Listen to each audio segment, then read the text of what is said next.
Friends, if you're looking for real old school laughs, you're in for a treat because we've got them right here. Flip City Magazine. Remember Mad Magazine? Then it went woke? Well, don't worry. Flip City has no chance of going woke. That's right. 4 times a year, you'll get an actual printed magazine full of jokes, stories, comics, and more, all about today's pop culture, entertainment, and woke politics. Flip City takes terrible entertainment trends we love to hate with hilarious parodies of Lord of the Rings, Stranger Things, The Walking Dead, Star Trek, Hunters, and more. Trust me when I say there is nothing else like Flip City on the market. So subscribe today. It will be delivered in print, or you can even get it digitally if you're one of those wacky Zoomers. Either way, follow our link and sign up today, and if you put in midnight, you get an extra 10% off. Check out Flip City Magazine today.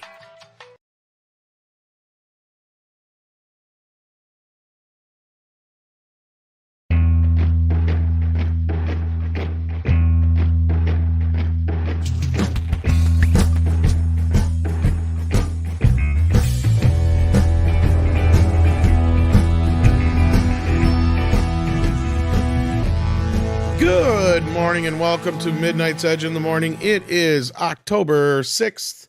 It's Friday, kids. Next Friday is Friday the 13th. Did you know that? Yeah. Oh, wow, I'm looking forward to it. You know why? In my experience, Friday the 13th always means bad luck. But knock on wood, never for me. I've always had luck at someone else's expense. See, I thought you were just a big Taylor Swift fan. That's what it was all about. But good morning and hello, boss man Andre. How are you doing? I'm doing excellent. And especially since we are joined by one of our esteemed compatriots from the northern latitudes. Yes, hello, Script Doctor. Good morning from the Great White North. How are you doing? I'm doing well. Got all my shopping done for our Canadian Thanksgiving, the harvest. That's this weekend. That's right. Yeah. That's this Sunday, Monday for us Canucks. Yeah. Yeah, Well, we're gonna gain 20 pounds. Good for you. Good for you. 'Tis the season to be jolly and joyous. But we've got a little bit of news. Andre, and I don't know if Script saw him or not, but there was Ahsoka I didn't watch. There was Loki I didn't watch. And then there was a movie I did watch. And Andre, you're leaving early so you can go watch that same movie, right? That is true. And since I'm not in Norway right now, I have very limited opportunities to watch that movie. You know, the more religiously themed movie. So if I want to see it, I have to do so now. My one chance. Well, the religion might be one of the problems with the film, because I did see it. But we'll get to that in a little bit here. We got some super chats and stuff like that out there. Let's grab those. We got Waltman here who says, and we just found out nearly 7,000 former and current Sony employees got their info hacked, separate from the ransomware hack. What a surprise. Oh, goody. Okay, I haven't seen this. Did we get an email hack? Please, I want an email hack. I don't know about that.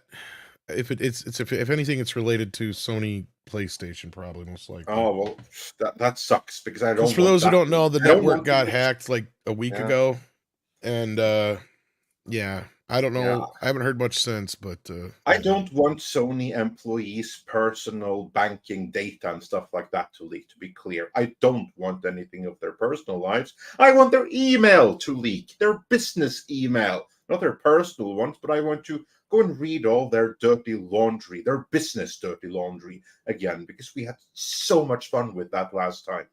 Yeah, the ones. How many years has it been since the first hack? At least that 6, was 7.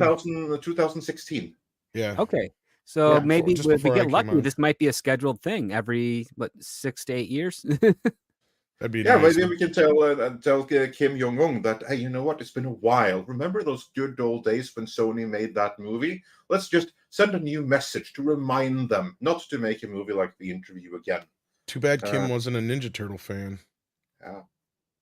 He might be. Just never know. If you really hate Seth Rogen, and it's like, why is this man constantly destroying my life?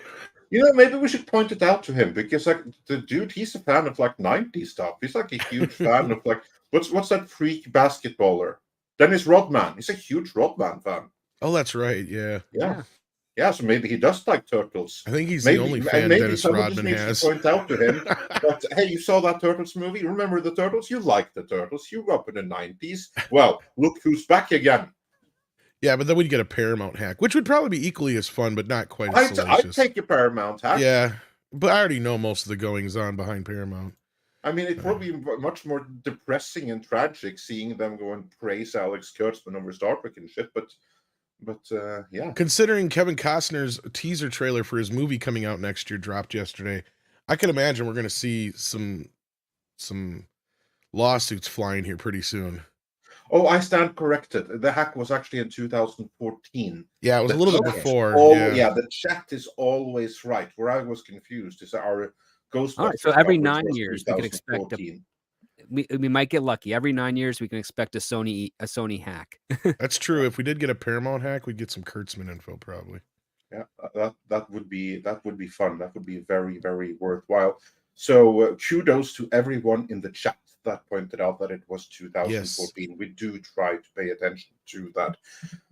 Also, while we're on the topic of kudos, I also want to say a special thanks to Darren Hughes, who gifted us memberships, or who gifted memberships on Wednesday. But sadly, this is something that we missed behind the scenes. But thanks to Darren, and welcome to all the new members.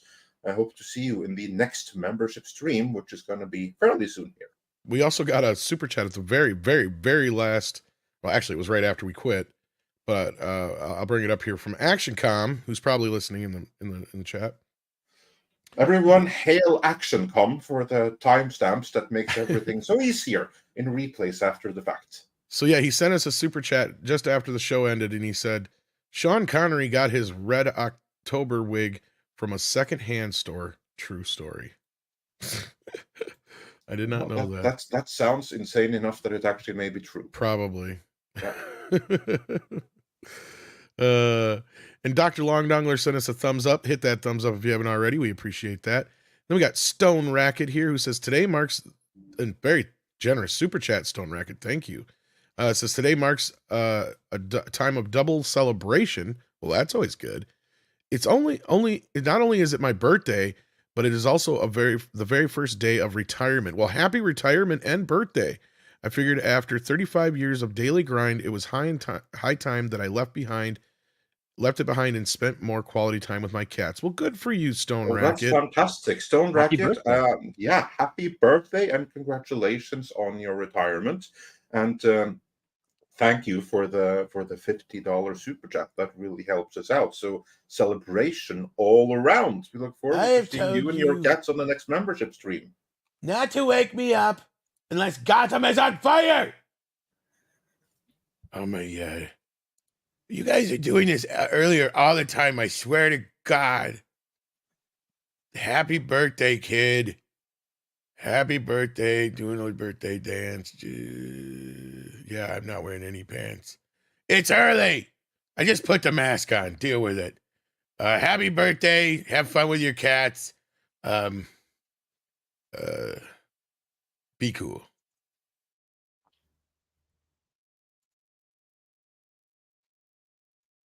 Yeah, I guess that's all he had to say.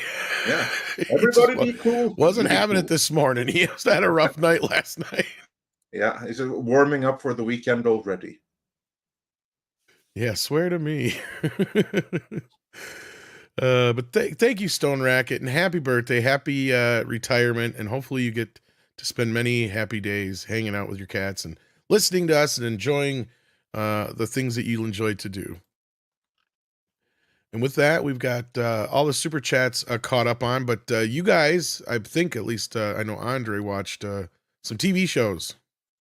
Yes, I did, because the moment we were free from Ahsoka, then Disney decides, oh, no, you don't get any respite. Like, not 2 days later, they release the first episode of season 2 of Loki.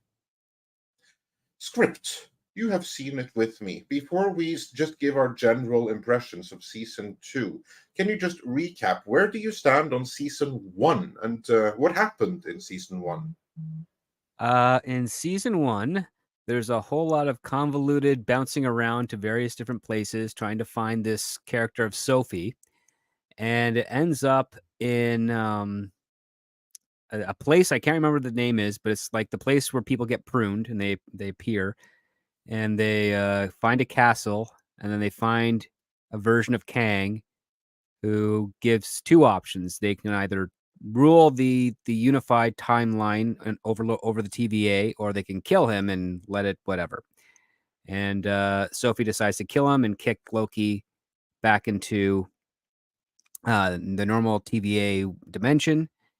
And that's kind of where it ends as other timelines start to unravel, and the multiverse has now been reformed, because it started as a multiverse originally, and they had consolidated it, and now they have broken it, and it is reforming.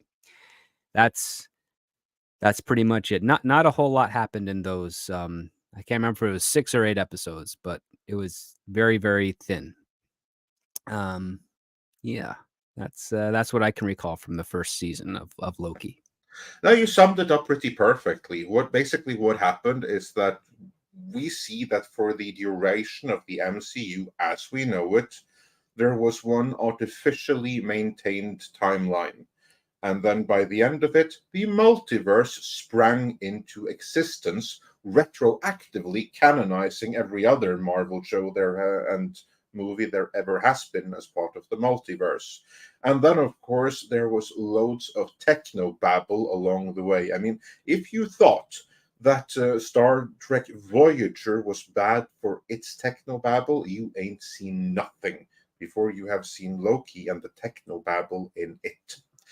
And in addition to like the story synopsis, before we move on, what I will say about my own evaluation of the show is that I thought that of all the Disney Plus series, some of which are so bad that I admit to not even having seen them, but of the ones that I have seen, I do maintain that Loki is the best. And by best, I in this case mean the least bad, because where Marvel on Disney Plus is concerned, that is a very, very low bar indeed.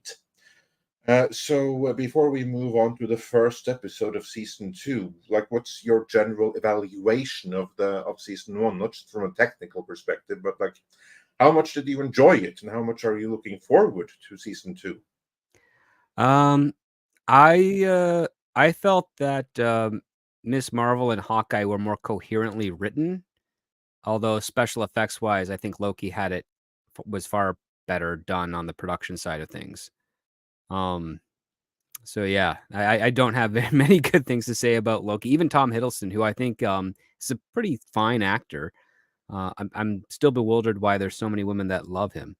I don't see it. But regardless, I mean, it's there. It's kind of like right in the middle of all the other Marvel shows. Falcon and Winter Soldier, WandaVision, Look at Moon Knight Kitty. are all terrible compared to Loki. Yeah. As for me, Yeah, that makes sense, Tom. as I said, I rather I kind of liked Loki. Not just because Tom Hiddleston actually sang a Norwegian song in there in the middle episode or something. That was fun. I had fun with that. But beyond that, yeah, that was the series that I enjoyed the most / disliked the least. And I was kind of excited for season 2. And before giving my verdict of the first episode, I have to give a couple of hedges because it's just important to establish the context here. Given that I disagree with them going the direction of the TVA at all, given that I do not like the overall direction of the series, given that I do not like the metaphysical aspect to it, given all of that, I thought this first episode was pretty decent. I liked it. It was much better than I thought it would be. Yeah, it went way, way overboard with all of the Star Trek Voyager-like techno babble, but I thought they had a really fun way of executing it. And we don't really have any girl bosses in the series so far. It's the same characters that were already there, but so far the focal point is Loki. It would appear that unlike season one, at least judging from the first episode, this looks like it actually might be his season. What did you think of the first episode? I thought it was unnecessarily convoluted to introduce Kiwei Kwan, who is quite a surprisingly interesting character, but he's essentially playing Data from Goonies again. Kind of. Yeah, I mean that's kind of what he is. He talks a little fast. He has a lot of technical knowledge, and he's got a very affable and innocent presentation. But they introduced a plot point randomly that we don't understand why it's happening. Doesn't make sense, but it's used to basically facilitate the introduction of his his character, which goes by OB. And Might as well call him OBN. but yeah, that's really it. That's all that episode was for, is just to introduce him as this character to partake somehow as in whatever this next adventure is going to be. I'm so glad they got Ki-Hu Kwan to be in everything over at Disney except Indiana Jones. Yeah, that was weird. Yep. I mean, chemistry was fine, performances were fine, but it felt more childish than other Marvel shows. if that can make sense to anyone. It just felt more silly, more goofy, more random. There is a special effects shot that this episode opens on, which really was not done well. It's a close-up shot of the statue of Kang, and it literally looks like a 12-inch action figure statue. The way it's lit, the texture on it, it doesn't look like it's a giant, imposing statue of the leader or the ruler of this TVA. It looks like it's a really bad composite job, and it's not much. There's not much there. It was, I think, 30-40 minutes of, we just need to get a giant time hook to bring Loki back, so he stops blipping out of existence or blipping between past and future. I don't know. It's weird. I don't know why they did that gimmick in there. I'm not getting or understanding the inciting incident for this. It doesn't appear like there's even anything at stake, really. So it's just, well, it's the artificial stake of the multiverse colliding, because that's probably the way they're going. That now there's going to be like too many multiverses, and all the Kangs are going to go into conflict with each other and destroy the pocket universes and stuff. I guess that's where they're going. So really, you have one dude in every universe, literally fucking everything up for everyone else in the universe. It's really hard because you have some characters saying, "Oh, the multiverse is splitting up, the timeline is branching," and then you have Ki-Hu Kwan saying, "Yeah, but there's a lathe that's actually like spooling them all together into one." And I'm like, "Well, which is it?" Because what's going on here? And then yeah, I mean, Marvel has actually really screwed the pooch when it comes to Kang, because yes, Kang was never really a solid or convincing villain in the comics, and even in some other interpretations. And that has to do with the fact that no one who worked in Marvel Comics or in adaptations on cartoons had any idea of what the potential a time-traveling supervillain has. I mean, you have someone that could use the gag from like Bill and Ted, where they set up all these things ahead of time and then go back to the present to give them the upper hand. That is what would make Kang a very formidable villain. And you just give him some sort of goal that from his perspective makes him feel like he's a hero, when in actuality he's a villain, and then you'd have the Avengers stop him. And a person that can control and manipulate time is a very dangerous adversary. It should be to the point where every time they try to attack him, he is 12 steps ahead, and nothing they do, you can never land a hit on him. You can never capture him or ensnare him. You can't outthink him because he's already failed billions of times before and has gone back to correct all the eventualities. And that's a dangerous thing to do. And they don't even realize that's what they have right there with that type of character. And so instead we get this multiverse that definitely dilutes the potential and the stakes of anything else that we could see in the future. And it doesn't seem like they're actually having fun with it. They're just kind of keeping it centralized, which is Yeah, basically saying you don't believe in the concept that you're presenting to your audience. Yeah, I agree that they bit over more than they could chew with the concept. I think they fundamentally have the wrong take, and they found the wrong actor to do it with. You know what I think they should have done? That Tom Cruise movie, what's it like? That live, die, repeat thing. What was it actually called? Oh, Edge of Tomorrow? Edge of Tomorrow. I think that they basically should have presented Kang as someone who has those time traveling powers, who, when he is defeated, some other version of him goes back and fix it. So like every thing they try, yeah. I don't know how you do someone like Kang and make it work, but I know what they did definitely does not work.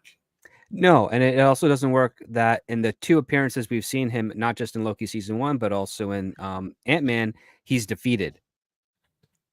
Not only that, you guys have spent more time with Kang than we ever got, like 3 times over with Thanos. Correct. And nobody gives a shit. And you know what's funny is that Thanos, when he was introduced, yes, he did wipe out half of all time, but he was kind of a cuck of a villain because he did it all just to get into the pants of death. I mean, it's kind of a That's what pathetic I reason said to for do years. that. And he all did it for a piece of pussy.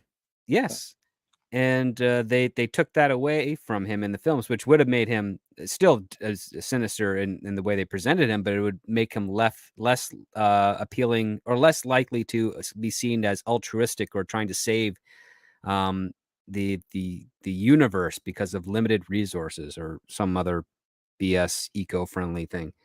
But yeah, instead we got Kang, when really I think the Skrull War would have been way more imposing. Because he's not a threat. Like, you guys have never said once that he has done anything to make him feel like a threat at all. He's been beaten once by Loki already. He gets beat by Ant-Man. Has he killed anybody? Like, has he taken out any important characters at all? He hasn't threatened anyone either. So that's what I mean. Like, what of a threat is he?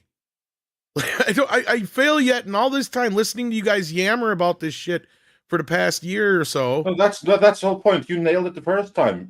The only time when he's kind of like been like a threat, he got his ass thoroughly kicked by Ant-Man and his daughter. The only possible threat with him is that there's so darn many of him that maybe one of them somewhere in the multiverse actually is capable. But looking at all of the bunch of clowns we saw towards the end of Ant-Man there, I mean, not a single one of those we saw there looked threatening or capable in any way, shape, or form.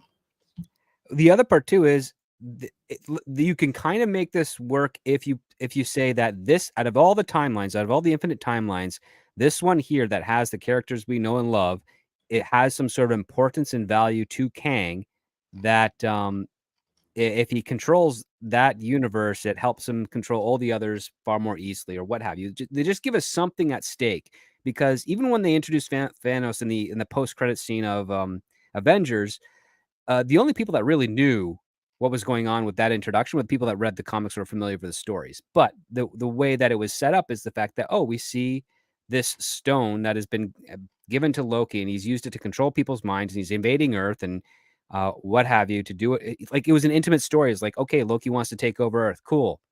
But that's just one minor story that leads to the collection of all these other stones. It's not until you get to actually Endgame that you realize what Thanos' threat is. He's this background imposing character that has a lot of power, a lot of influence, and other character villains that are introduced cower before him.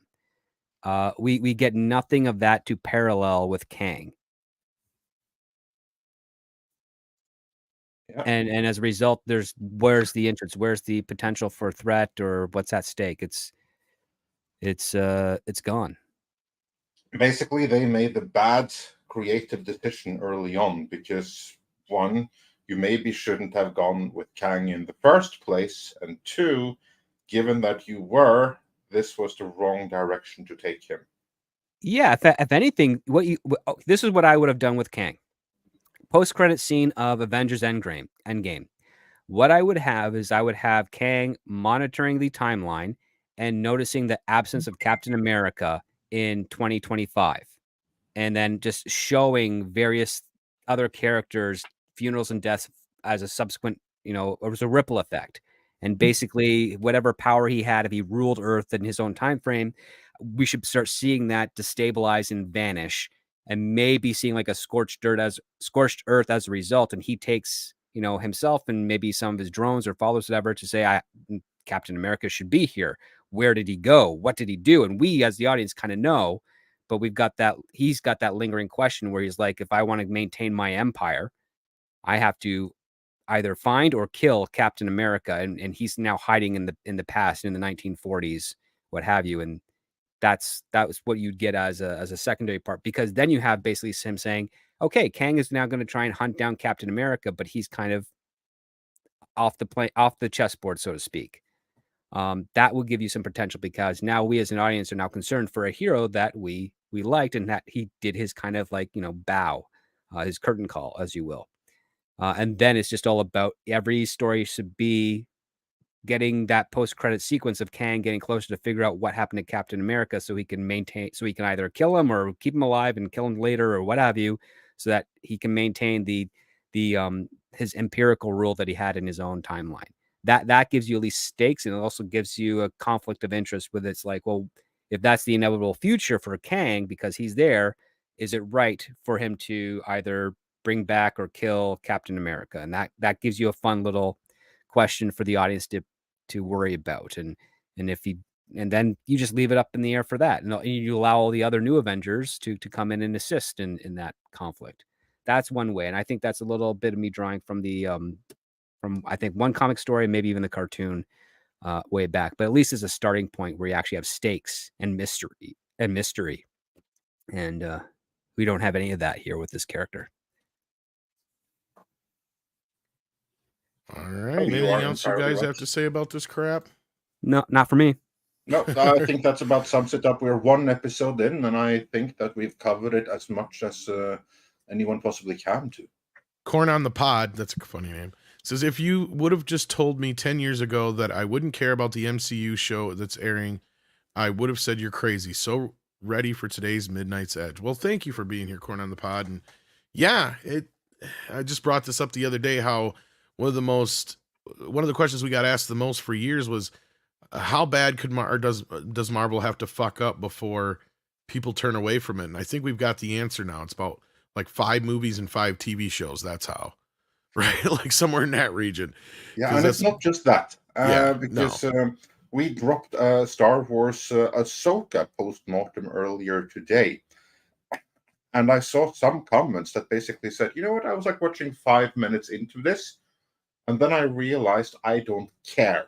Not about like Midnight's Edge, like that's all cool, but I don't care about what's being covered. Star Wars is dead to me. And that's kind of like the recurring thing we hear about Star Wars. And now we hear it about Marvel too. And I feel the same way, because when the MCU first came out, I couldn't believe it. It was like the movies I had always dreamt about, and now they were here. It's the kind of thing I would never, ever tire about. I would build my whole DVD collection around it, and Blu-ray collection around it, with custom covers and everything. And here now, at phase 5, every new thing feels like a chore. It's not fun. It's not enjoyment. It's just homework. It's a job and a chore to watch through it. And we feel that way because we have no choice but to watch it. And imagine what everyone else who have the choice to skip out on it feels. They just skip out on it like I do. Exactly. They live their lives. Yeah. I just got to a point where I didn't have time for this shit no more. I don't have a lot of time as it is, and why the hell would I waste my time on 6-7 hours of a TV show that I'm getting nothing from? It pissed me off more walking out of Doctor Strange, realizing that was a sequel to WandaVision, than anything at that point. Like, that's what really turned me, and I think that's the turning point, I think, for a lot of people in the Marvel universe, where they're like, look, I can't even keep up with this anymore. Because I'm most in all logicness, that movie should have been a sequel to Doctor Strange and Spider-Man No Way Home, not WandaVision. Yeah. I don't understand that. I don't see why they can't see where they're fumbling the ball with this. Well, that's what happens when you get a roaring amount of success in a very short amount of time. You forget what made that success, especially when you are releasing films that you're probably uncertain about to some degree, yet they still gross close to or not over $1 billion. That does feed into a part of your ego that prevents you from being as objective as you need to be when trying to create and sustain a franchise. I don't think they paid enough attention to their theatrical market and the TV market to see how few of them actually end up overlapping. You've got when you're dealing with something like this where you're going cross-platform, you have to budget it and design it specifically for the niche core of your audience. And then for the movies type of thing, you're trying to budget that for your broadest form of audience. And I think when you try to do both on both ends, you spread yourself too thin. You spread your finances too thin. And as a result, you don't get the quality and the momentum you need for it to be sustainable. They geared away post Avengers 2, they geared a little bit more away from the independence of each film that's contributing to a larger story, and more into what we were talking about Wednesday, more the dependency, where each film is now a leg of a table for the big event. And then what they did after Endgame is they said every single entry is going to be a leg for a Right. table. And now you've got a table that has more than 4 legs, and nobody has seen the surface of it yet to see what it's actually building up to or supporting. And that's, I think, a problem. I think it's overcomplicated. They overcomplicated the plot, and they thinned out the characters to the point where we don't care anymore.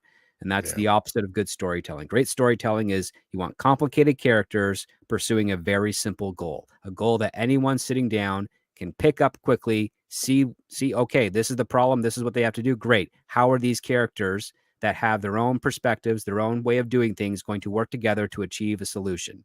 That's where drama comes from. We're not getting that post Endgame. Hey, Destiny Captain, hopefully you're feeling well. Says, I don't think they are really interested in Kang. He's a plot point to get to Battle World and redefine MCU canon and introduce the X-Men. Yeah, you're probably right. Possibly. But they wasted all this time on him. That's the thing. Time, effort, all this business. But anyway, Andre has to get rolling. So what's your final thoughts on this whole Loki business?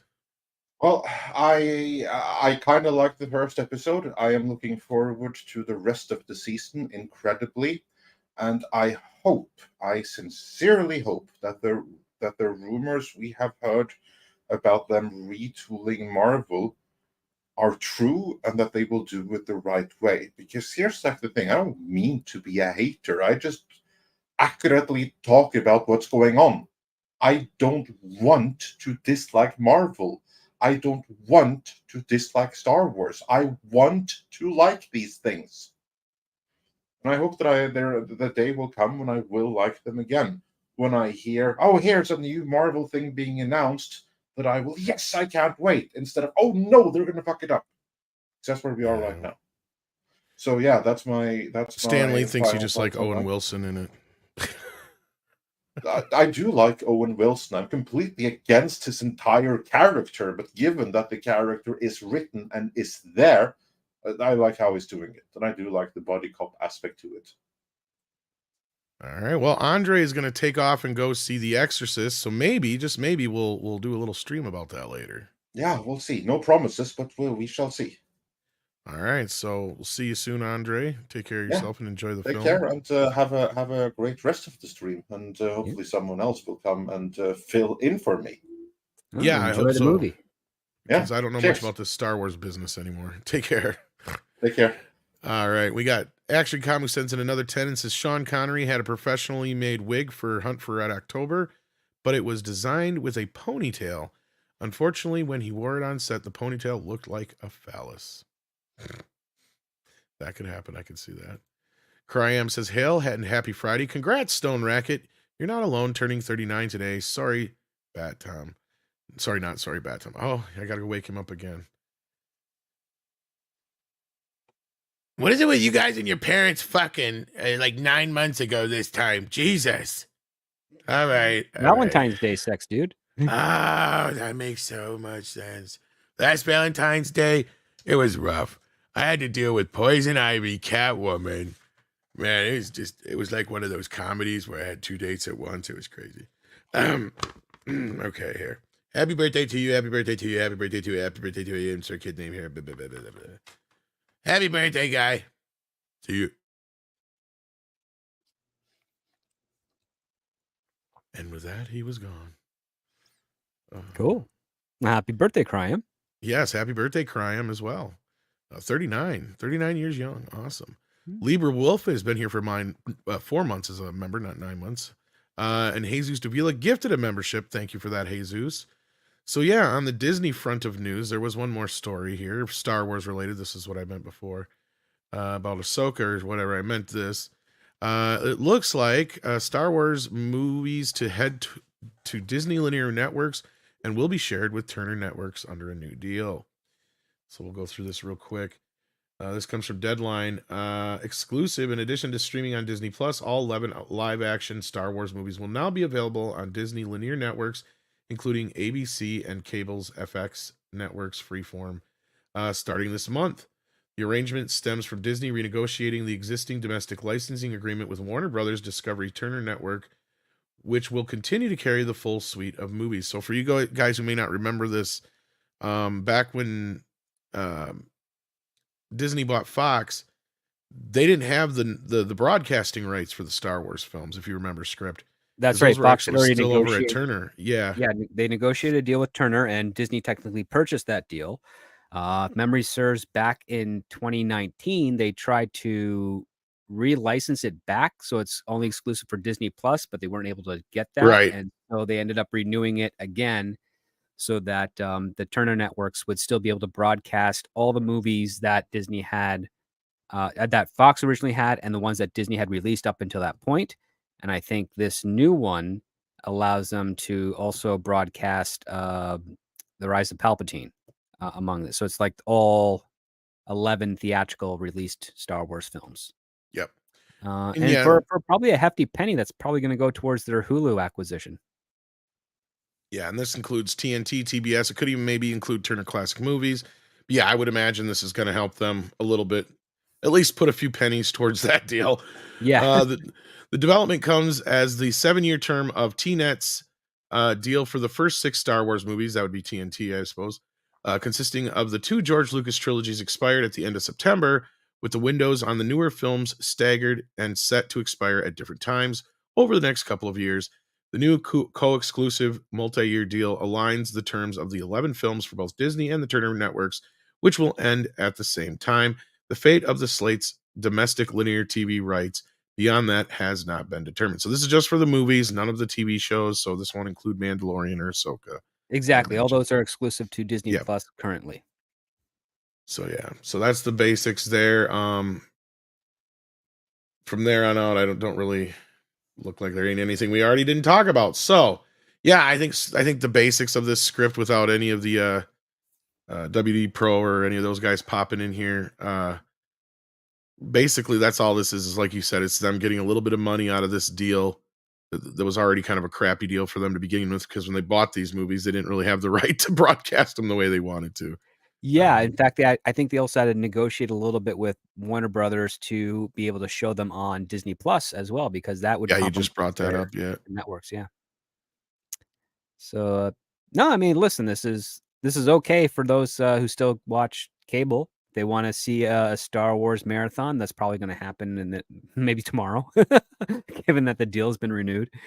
So who knows? Who knows what's going on there? But yeah, this is for the 11 theatricals. So none of the TV specials or made for TV mini smaller movies will be part of that deal.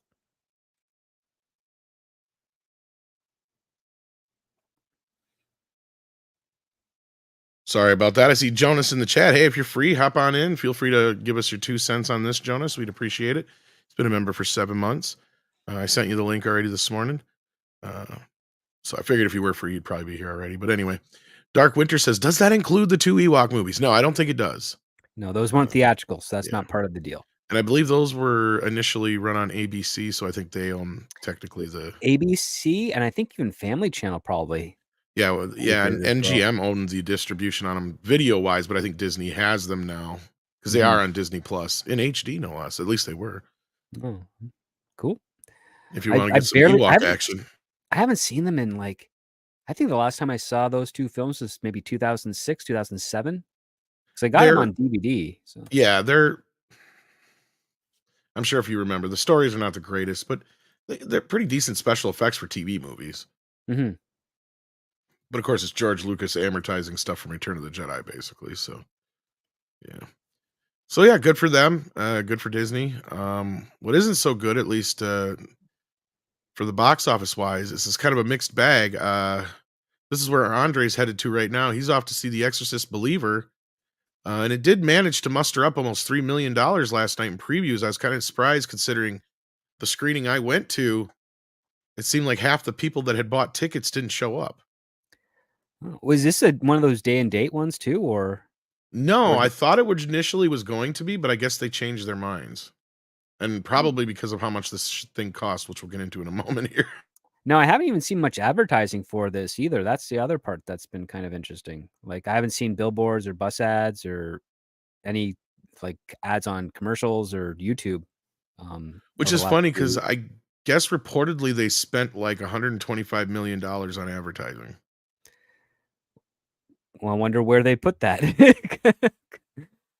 Yeah, I don't know. I've had to been making visits to downtown Toronto all week and previous week, and I see lots of other movie poster ads, Equalizer. Because I'm keeping tabs on this, and I say they're around 600 or over $600 million in already.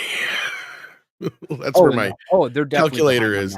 Yeah, 400. Because for those who don't know, 400 just for the rights, not to the old movies, for the rights to make 3 movies from Morgan Creek. And then they paid whatever the cost of the initial movie was, and I think they shot both movies back to back. If not, they've got another movie they're going to shoot. They originally were going to do a trilogy, and they changed their minds to, I assume, just to hold off and see how well these did. But yeah, so they spent however much on this movie, which is sad because Andre pointed out yesterday, because this movie's going to open up in the $30 million range. And if they had budgeted this movie and made it like the old Exorcist movies, that would be a good deal for them.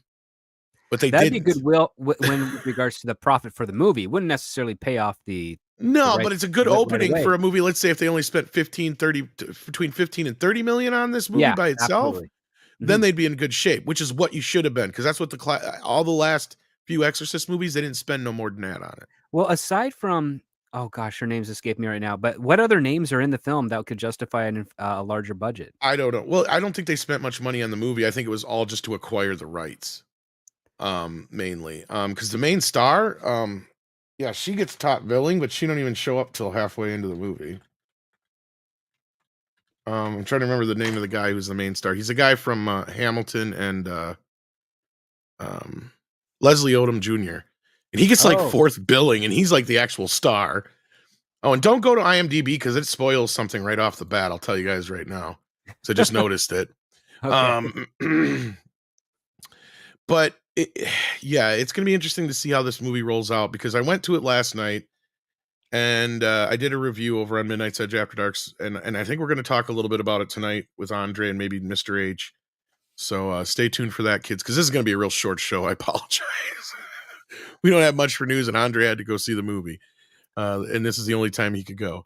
But yeah, it's sad because this could have, because as we usually say, horror it works out well for the studios because generally it's cheap and they have a pretty solid audience. And $30 million opening for an Exorcist movie when we haven't had one in what 15 years.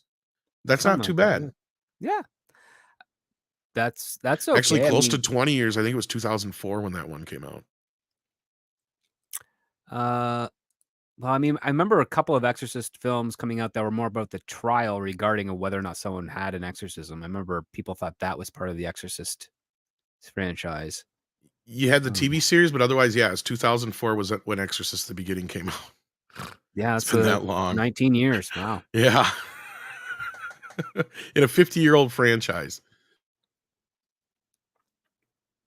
I guess the short version of this is this. It's from David Gordon Green, the guy who and Danny McKay is also listed as a producer on this too. The guys who made the Halloween new trilogy. Mm-hmm. The upside of this is it was better than I thought it was going to be, but it's not nearly as good as it could have been. Like last night we were talking about it. I seen Price Reason in the chat here just a bit ago. Him and I basically kind of fixed some of the problems in the movie because I said, I'll call this movie audacious, and I mean it in both senses of the word, because it does actually take some chances that the other movies didn't, and actually tries to explore a few things that the other movies didn't, but it falls flat on its face in the third act, unfortunately, and it's all falls victim to modern day politic bullshit. That's the problem. It's not like buried in woke bullshit, but there's like a few lines, and the climax leads up to some stupidity, and this is what I was trying to explain to you before the show script. Where it's just like, if you'd have just concentrated on one other religion besides Catholicism, then maybe this wouldn't be so muddy and you'd still have your diversity in religion. Mm-hmm. Because it really does kind of fall flat in that arena. Because they kind of try to build up this idea that you can't just have one, they got to have multiple ones. It's like, no. The Exorcist series is built on the ideas that the Catholic priest is like your hero, right? He comes in and he saves the day. That's the whole setup for this, right? So they kind of play with that a little bit, but they also kind of muddy it simply because of modern day politics. Had they taken that out and cleaned that up a bit, and they also have way too many characters in the second act, and it's all because of this idea that they're trying to shove all these other religions in here. Because the basic storyline is pretty simple, without giving too much away. It starts out 13 years ago during a really bad earthquake in Haiti, which I believe happened in real life. Oh yeah, I remember. And it affects one of the main characters' lives going forward, and their child, 13 years later, and this other girl are trying to speak to somebody who's gone, and they ended up opening, of course, just like Reagan did in the first movie, themselves to being possessed, and they end up disappearing for 3 days, and they show up 3 days later, 30 miles away, with their feet burnt. And they don't remember where they've been. They think they've only been gone for a couple hours. And then, of course, from there, the movie just pretty much progresses the same way the first Exorcist movie does. I mean, that's the other thing that gets in the way of this movie is every time it goes to remind you that it's an Exorcist movie, it's like, no. You guys were headed down a path where it felt like an Exorcist movie, but you're giving us something new and some different ideas. And it does go there a few times, but then it just kind of keeps getting buried down in this. Well, we got to have a lot more diverse religion, and we got to have a lot more of this. We got to have a lot. And it's like, if you would have just simplified this a little bit more, it actually kind of would have been brilliant, because the idea of having these two girls both possessed at the same time really does bring up some interesting, like, things later on in the film that really kind of tie into the early part of the film. Because there is some clever writing here and trying to do new things with this franchise, but it just gets mired down in trying to remind you that it's The Exorcist constantly. And then the stupid modern politics bullshit, which could have been worse, but it's still, it hurts the film. Well, it just seems like they got a little in over their heads there. Yeah. Because they do have a kind of a neat setup to the whole thing, and how it ends is okay, but, I couldn't help but compare it to Force Awakens, unfortunately, though, especially with the cheap tag at the end that they give us. But it does not undo really any of the other movies in the series yet, I guess.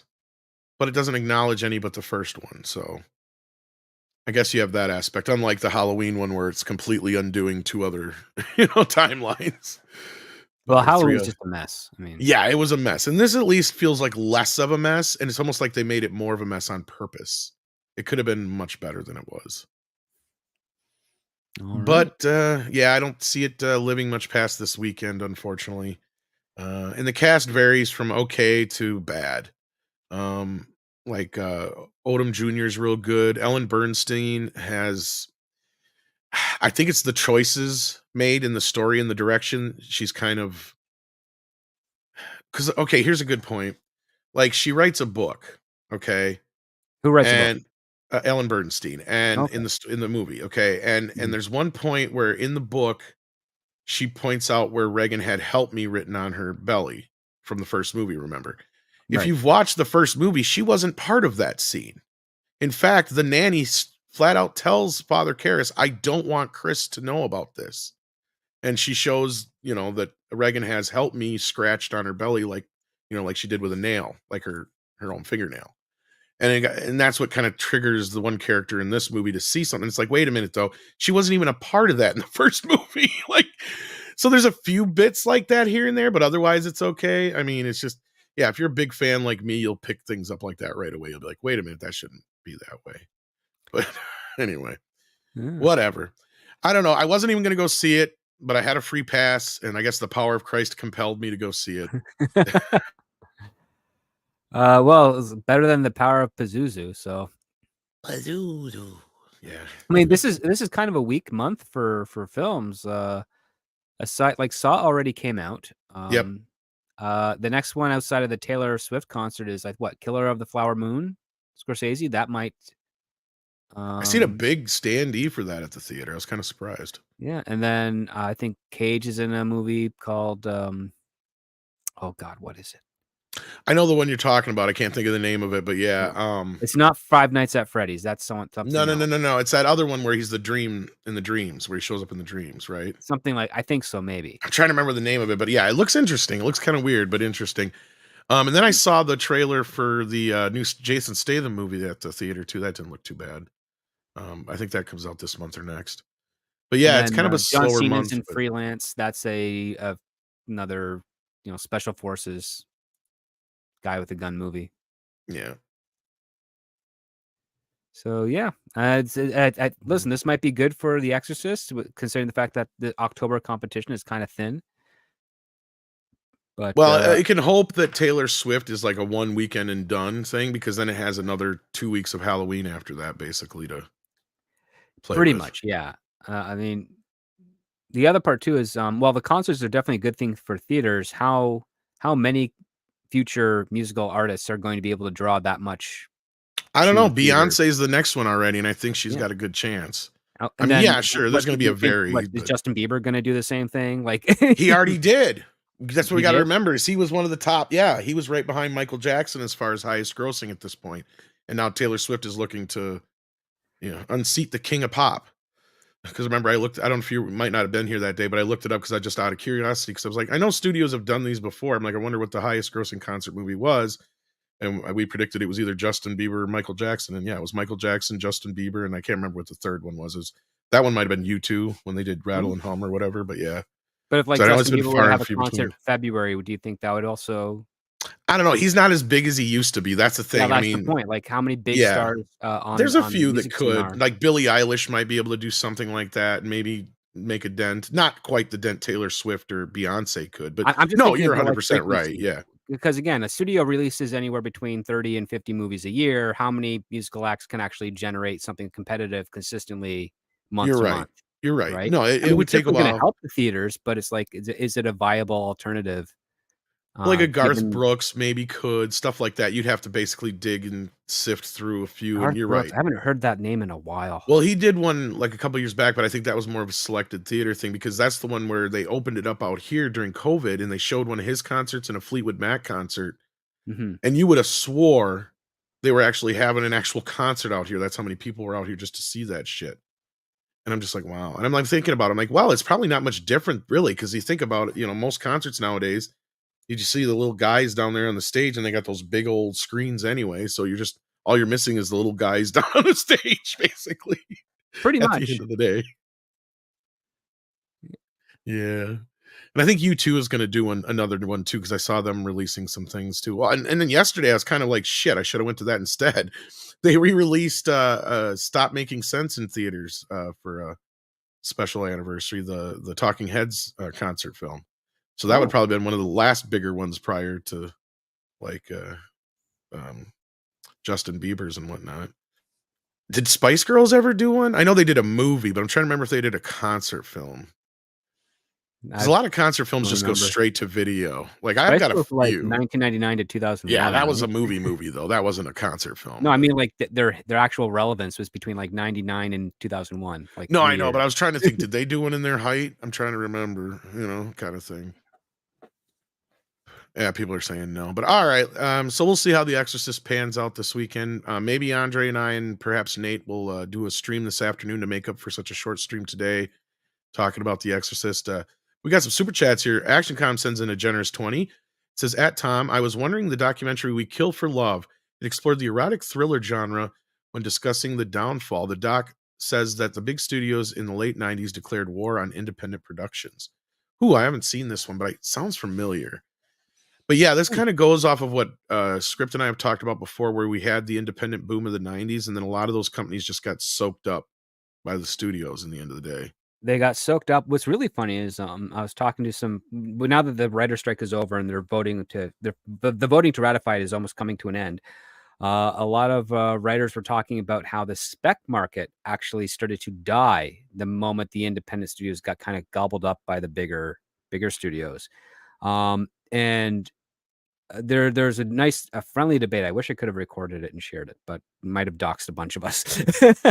There's a friendly debate determining, like, was it the studios that did this, or was it the fact that when we looked back at all of those spec scripts that were actually being sold to independents and also getting $1 million price tags, were they any good?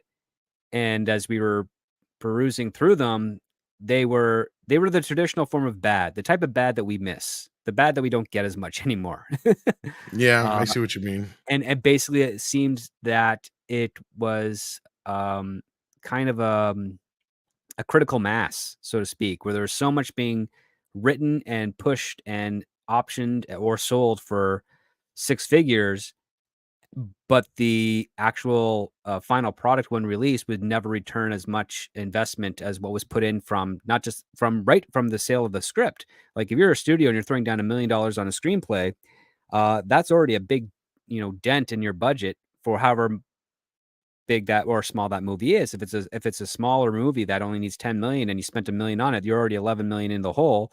And if it's a movie that doesn't really track well and you don't get your 11 million in your opening weekend, you are at a loss. And even then, if you get maybe two times that over the course of the weekend, you're still at a loss because of how much you had to spend on marketing at that point, which was a lot cheaper in the late 90s, early 2000s than it is today.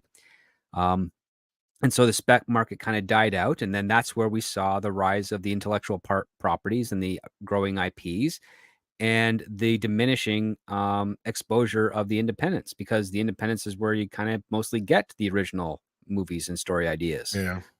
Because they need to. They can't afford rights to a lot of books or other media. They also don't seem to have the market like they used to. I mean, I could be wrong, but just from my observation, because you used to have like the festival markets and all that kind of stuff where a lot of the indies the festival markets went mainstream in the early 2000s, where it's no longer about, we're celebrating domestically made films across Europe and the United States, so like, your Rain Dance, your TIFF, your Con. And it's now like, well, these are studio films or studio financed films on the quote unquote independent circuit. And they're going to have actually a pretty broad theatrical release of anywhere between 1,000 to 2,000 screens, in the following season. But here during the end of the summer and the early fall festival season, we're going to showcase them at the film market of international film festivals, to the point where you're like, well, they already been sold. They already have distribution. Why are you showing them at this market? This is the place. It's just an advertising market now, basically. Yeah, it's a commercial for your movie, which is your movie is essentially a commercial for secondary markets of either physical media or on demand. It was so dumb. You go to those film markets trying to, number one, if you're an independent, you try to get your movie into those film markets to be shown so it can be purchased. And if you don't have a movie, you go there to shop your movie so that can be financed, so it can go to this market to be purchased. And from 2004 up until today, those markets have been shrinking drastically because nobody wants to take the risk anymore. It's why all independent stuff now is, if you don't have a connection deal with someone with money, you go the crowdsourcing route, which is not a bad thing to do. At least you get some traction, you get something to get your start going. Or you are stuck taking out tons of loans, and that's always a bad call, because that's your own money. You're going to be in debt to that, and if it doesn't hit well, and if you can't distribute it well, you'll be paying off that movie for the rest of your life.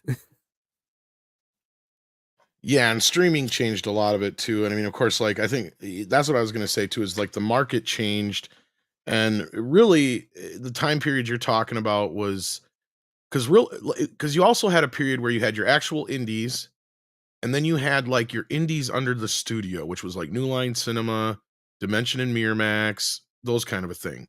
I think you could possibly consider Fox Searchlight in that region Sony too. Classics or Sony Classics is another good one. Yeah. So basically, you had basically studio funded indies. So are they really indie? Well, what they were was just studio pictures made outside the studio system, basically. And then purchased inside the studio system. Inside the studio system, yeah. So like Keanu Reeves in Thumbsucker, and you're like, oh, wait, is this an independent movie? No, it's a studio film. They just want to put it through the independent thing because they can get different tax credits and it's cheaper to make through that part as opposed to making it a proper studio film. But it's going to have all the access of distribution for a studio movie. So yeah, I think the other part too that hurt indies as well is the essential market that made indie film profitable, which is the video store rentals.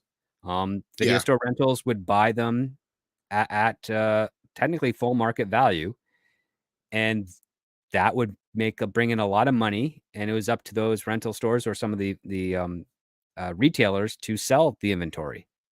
And that's all you had to do. You were able to pay off that loan, that debt, that investment in one release market, because you sold to a chain like Blockbuster Video, which had thousands of locations across North America and Europe.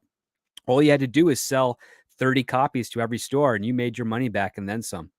Well, and a great example of this in that era would be Full Moon, right? Like they were, Richard Band, after he sold Empire, he started Full Moon Features. Mm-hmm. And it was all straight to video stuff, and he got a deal with Paramount. And again, it's a studio funded independent thing. That's kind of what kept happening at that point. The actual true indies got to be few and far between. And a lot of them just went online. Like now, Full Moon is again fully independent, but he does all his self distribution online. They got their own streaming service and all that kind of business. And he literally spends pennies to make a movie now compared to what he used to. Charlie Band. Did I say Richard? I meant Charlie. Charlie Band does now. But those are some of the only ones left, really, if you think about it, at least that are getting any kind of notice. Otherwise, a lot of them are like you guys out there asking us always, well, how do I get my movie made? How do I get my movie noticed? Those are the real independents. And sadly, there's no real outlet for you guys other than like YouTube and stuff like that anymore. That's what I was getting at with the indie circuit kind of drying up. But yeah, so great question, Action Com, but that's kind of what happened, and I should check that out. That sounds interesting. And then Action Com has a follow-up here. It says, by forcing video stores to rent whole walls, which forced independents to go straight to the floor. Do you believe that story? Partially. That was kind of the thing with like, working through not so much a mom and pop, but like, see, the mom and pops were really, a lot of those straight to video stuff and the indie stuff was their bread and butter, because those were the ones that would continue to rent after the whatever hot ticket item would be the big releases that came out. Yeah. Those were the continual, When I was working for Blockbuster in high school, they had, at least in Canada, there was a dedicated 3 bays on the new release wall that had to be for new release independent films, and no ifs, ands, or buts around it. And so if we ended up getting, say, 300 copies of say, theoretically, Batman Begins, we could not spread that over more than like evenly across all the bays to just make it not tripled up behind them. We had to keep them where they were so that we wouldn't be impeding on the other stuff that had already purchased their spot on the wall. And by doing that, like what you just explained there, you're really not making as much money as you would think at the end of the day, because you're still Because even as the DVD market, that's kind of what changed things. And I just had this conversation the other day, which is weird. Is they did not figure the DVD market was going to be as big as it ended up being, or they probably would have done rental pricing from the start. And what I mean by rental pricing, and I knew that threw some people off when I said that the other day on Twitter, that doesn't mean the price it costs to rent a movie. That's the actual price of the movie itself, because they have two tiers system back in the day when it came to VHS. They had the rental pricing, which would be anywhere from $100 to $80 a tape. Mhm. If you bought like a dozen or more, then maybe you could get lucky and get a $40 a piece. But even then, you're still paying quite a bit because that's the rental price. It's basically set up so the studios can make a nice chunk of money off that. The rental stores get that, eventually start turning a profit on that movie. That gives them a window of anywhere 6 months to a year before the studio will put it out on what's called sell-through. Now, some movies would go straight to sell-through. That would be your bigger films like Batman did, for instance. Yeah, well, And the stuff like sell-through that. stuff started to pick up in the 90s, because in the 80s, it was Yes. basically a rental property, because Yes. For the when most part, when I was yes. working at Blockbuster, if the DVD was on sale for, say, $28.99, Blockbuster pretty much paid that price, that sticker price, for their rental copies, and it would take them Well, 3 months. It'd take them between 28 days and 3 months to make their money back on those.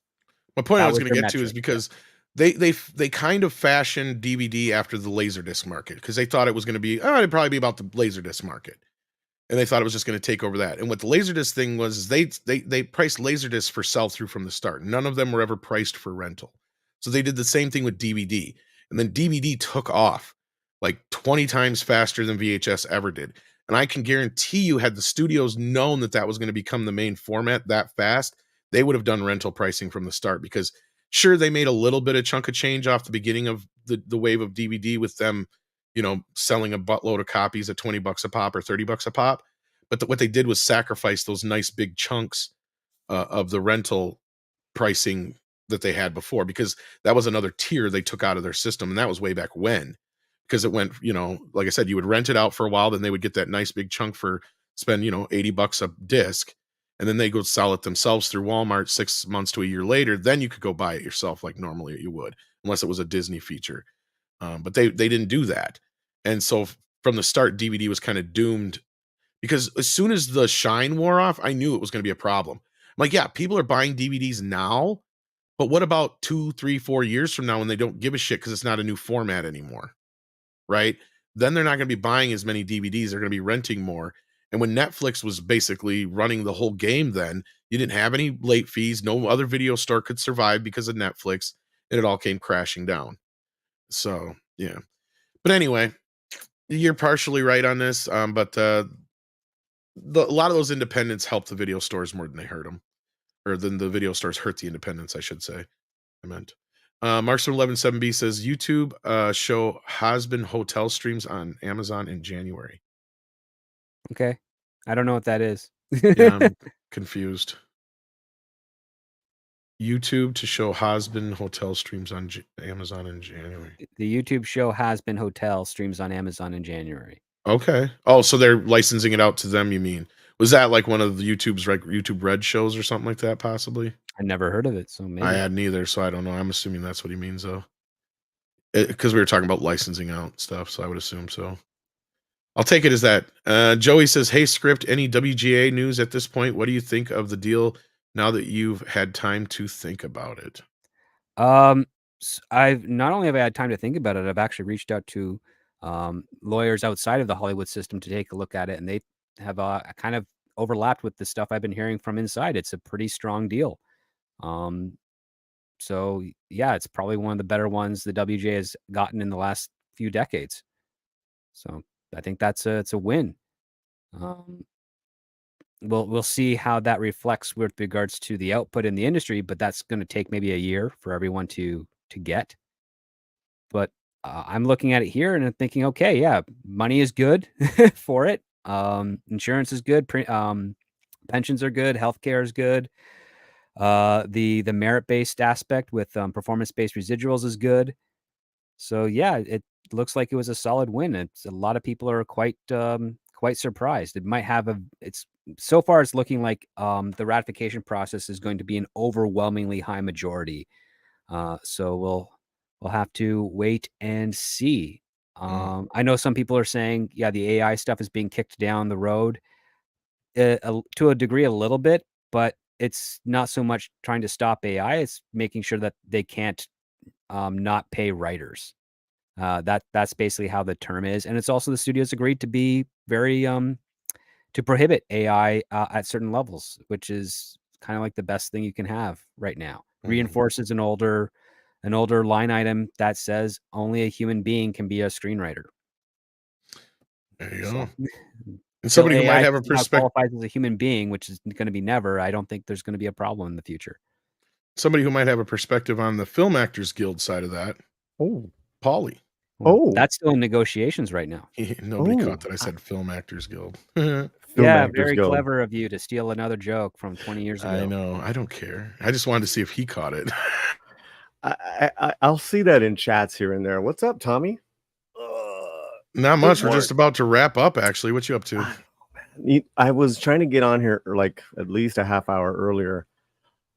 Just had to finish walking the dogs, but I wanted to talk about horror films, but I know you guys are talking about the strike and stuff.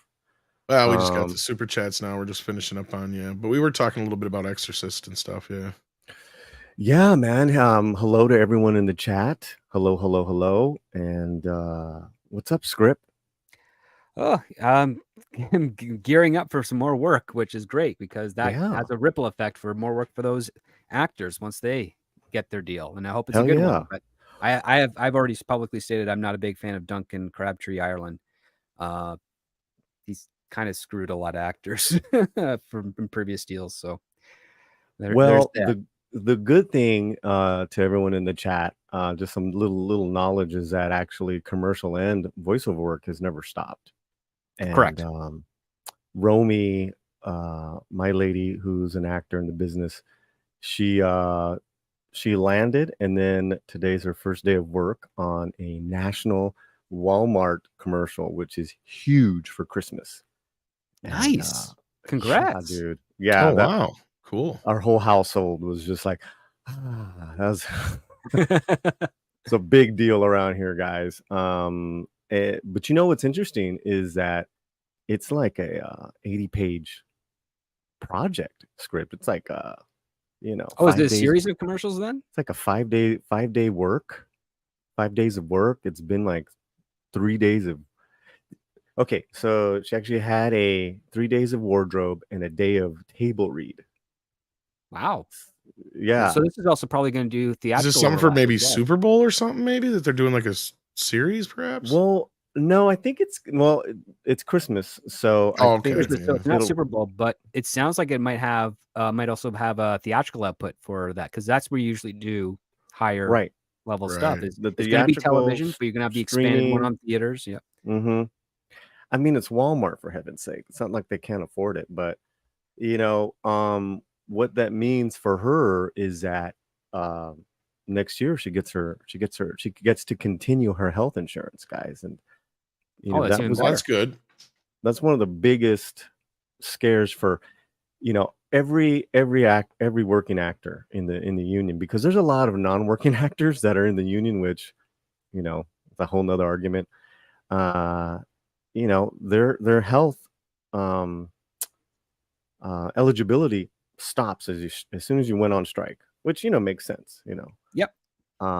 So just wanted to convey that to you guys, the good news, and yeah, bro. And here's another thing, and it kind of goes into what you guys were talking about with independent film.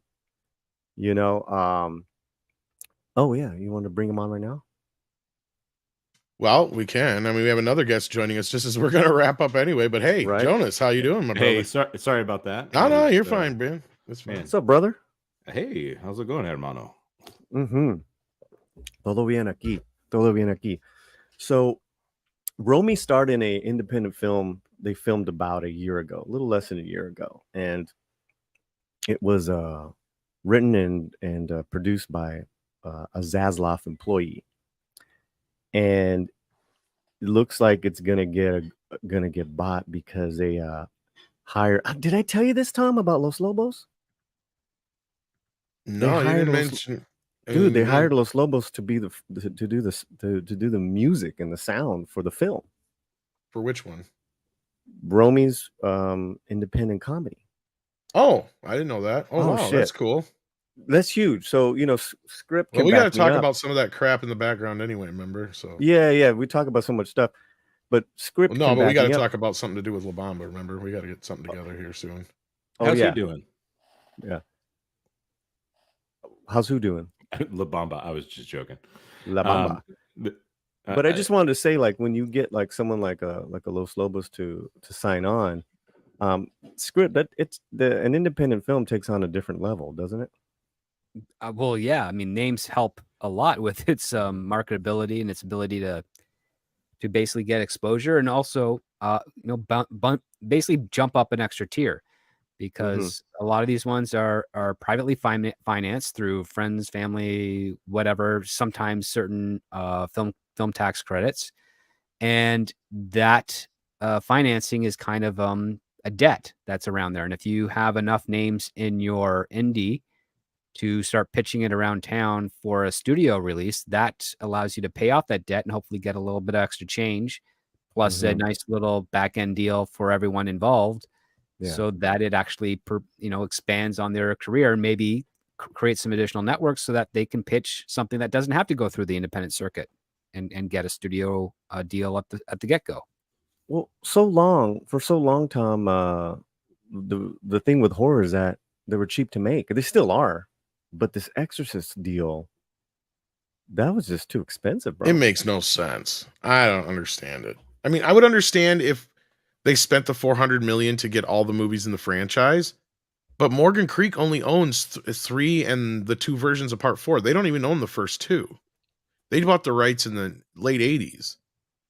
So, like, I don't even understand what they bought here, right? Like, they're literally paying like 125, or actually more like $136 million each just to make a movie before they're even cameras rolling or a dime is spent on the budget of the film. You get what I'm saying? Like, it just makes no sense because they're not even buying, like, they don't keep it. It's not like when Disney bought Star Wars, they're not keeping The Exorcist either. It's just the rights to make 3 films. That's it. That's it? That's what I'm saying. It makes absolutely Wait, no what? fucking sense whatsoever. So they paid $400 million just to make 3 films. Yep. And then the Ooh, rights go back. Yep. that's not good. That's not good finance right there. Whoa. No, that sounds like money laundering at an art gallery. It's weird. I don't understand. Well, I know. Here's the thing. Like, Morgan Creek had a deal for the longest time over at Warner Brothers, and then they left, and they were making all these announcements, and they were trying to wheel and deal. So I don't know what deal they wheeled with Universal and Blumhouse, but they got a sweetheart fucking deal for this somehow. Because I'm looking back at the franchise, and I'm like, none of the films, not a single one of them outside of the first movie ever did anything. Right? Right. Well, the first film was revolutionary. Yeah. Yeah, but I mean, the third film is the only one that the fans actually like otherwise, and that took a while for, video and cable for people to catch on, right? So, like, we're at this point where I'm stretching to go, where in the world is it worth the rights to pay? Like, if I was Blumhouse, I'd be like, all right, we'll give you $100 million deal, basically tops. That'd basically be like, $36 million, whatever it is, per picture for the rights. That sounds more like on a level. Even that's way too high for me. Because I was saying you shouldn't be spending more than that on the budget. Well, there's nothing that really justifies them spending that kind of money on a movie like this. No. I mean, you're buying the name, but really has, besides kind of a cult following and our appreciation of the original film, it's not like Halloween right now. I mean, even Halloween they killed, right? Well, and that's just it. You have the same guys who killed Halloween working on this. But what I'm saying, Tom, is that the Exorcist hasn't been like a viable thing for decades. No, in fact, Script Doctor and I, when we were just talking about it, we're like, it's been almost 20 years since the last one, and the last one flopped. Oh, yeah. Okay, so I'm seeing one figure that says Exorcist Believer, the one that just came out, has a budget of $30 billion, and they paid 30 million. Sorry, I can see that. Yeah, and they, on top of that, 40 million per picture to have the rights. So more than the budget of the I don't know where film. you found that, because from what I heard, it was 400 million. 400 million for the rights. Mm-hmm. That is, if that's a publicly traded company, somebody needs Universal to reportedly paid a head-spinning $400 million for the rights to the franchise. Yikes! Somebody needs to be fired over that. I can't think of a franchise right now that it's worth 400 million for What, 3 3 out of the million? 5 films. Yikes! Yeah. You're not going to make that much on the back end there.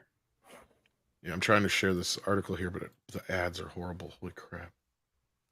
But if I could recommend a horror film this weekend. Oh wait, yeah, go ahead. Well, I was just bringing this up just so you guys see what I was talking about. Yeah. Just for the rights alone. See? Wow. If Amazon were making this film, okay. You know what? Universal's going to make that money back with the Hulu deal from Disney, so they're fine. Probably. Oh my goodness. How could somebody pay that much money? And that's for 3 films, and they don't get to make any after those 3 films? Or do they get the rights to make like side verse sequels? Nothing? Yeah. I don't even think they get the television rights with that, because I think those are still wrapped up with Fox. There's no way they make their money back. No way. Why would anyone do this? This sounds so stupid. All I'm thinking is William Friedkin is laughing in his. Oh, he is at this point. Are they expecting $1 billion take from all of these horror films? That's never happened, right? No, it's horror being so big, blockbuster successful is a rarity. Really is. Halloween 2018 was a huge anomaly, because at that time when that came out, that movie grossed more than the entire franchise had. And Nun 2 is doing really good, isn't it? Well, horror always does well, but yes, I think what I'm thinking happened here is they got, because this deal went down in 2021. This was still when Halloween, before they screwed the pooch with Halloween Kills and Halloween Ends. I think they were thinking this was going to be their next Halloween. Halloween, what was the one that did really well? The original one in 2018. No, the reboot the last couple of years. The 2018 one, yeah. Yeah, what's that one called? Just called Halloween. That's what I'm saying. It's fucking confusing. Yeah, we got Halloween.